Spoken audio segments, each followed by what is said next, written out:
Stratifikasi sosial. Apa itu stratifikasi sosial? Stratifikasi sosial atau yang biasa disebut dengan pelapisan sosial adalah pembedaan atau pengelompokan para anggota di dalam masyarakat luas.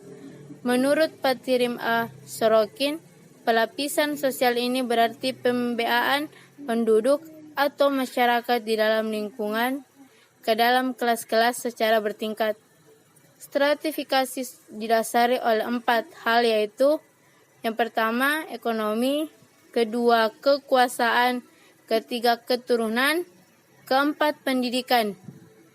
Pelapisan masyarakat ini dibagi menjadi 2 bagian, yaitu pelapisan masyarakat tertutup. Pelapisan masyarakat ini tidak memungkinkan seseorang untuk menaikkan derajat mereka ataupun menurunkan derajat mereka. Yang kedua, pelapisan masyarakat terbuka. Di dalam sistem pelapisan ini, setiap anggota memiliki kemungkinan untuk jauh ataupun naik ke lapisan yang di atasnya. Adapun contoh kasusnya, belakangan ini penegak hukum di Indonesia dirasa kurang tegas dalam mengambil keputusan, terutama pada kasus korupsi. Mungkin ada ketidakberesan pada sistemnya atau mungkin pada pelaku penegak hukumnya sendiri.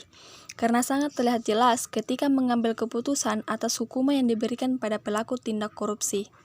Tetapi jika dihadapkan dengan kasus-kasus kecil atau kasus yang dilakukan oleh masyarakat kalangan bawah, contohnya kasus pencurian yang sangat sepele seperti kasus Nenek Asyani yang dituduh mencuri kayu tetapi mendapat hukuman yang berat, bahkan lebih berat daripada hukuman yang diberikan pada kasus korupsi. Hal ini tidak hanya terjadi sekali atau 2 kali, tetapi berkali-kali. Hampir setiap ada kasus korupsi selalu seperti itu. Bahkan ketika dihadapkan dengan kasus semacam ini, hukum di Indonesia akan tampak tak berdaya. Keadilan harus ditegakkan tanpa pandang bulu, entah itu orang kaya atau miskin, petani, nelayan, ataupun pejabat. Indonesia harus segera bangkit dari keterpurukan ini.